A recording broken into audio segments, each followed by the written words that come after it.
దివ్యాంగులు నార్మల్ వ్యక్తుల కన్నా ఎక్కువగా ఆరోగ్యకరమైన ఇబ్బందులు లోనవుతుంటారు. ఇలాంటి వాళ్లకు ఈ సొసైటీలో double the protection, health protection అవసరం ఉంటుంది. మెడికల్ అండ్ హెల్త్ ప్రొటెక్షన్ అవసరం ఉంటుంది. అలాంటి సమయంలో గవర్నమెంట్ హాస్పిటల్లో నిలబడి ఎన్నో కష్టాలు లోనవుతున్నారు. ఇలాంటి వాళ్లకు ఒక ఉచిత బీమా, ఆరోగ్య బీమా పథకాన్ని గవర్నమెంట్, ఇటు central government, state government introduce చేయాల్సిన అవసరం ఉంది.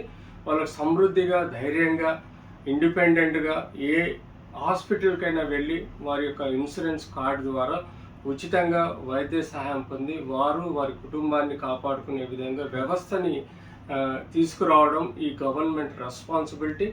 ఎన్నో వేల కోట్లు ఖర్చు పెడుతున్నారు. అలాంటిది కాస్త ఈ వికలాంగులకు సంబంధించిన ఆరోగ్య బీమా పథకాన్ని ప్రయోగించితే తప్పనిసరి పరిస్థితుల్లో వాళ్ళకి చాలా ఆనందంగా ఉంటుంది.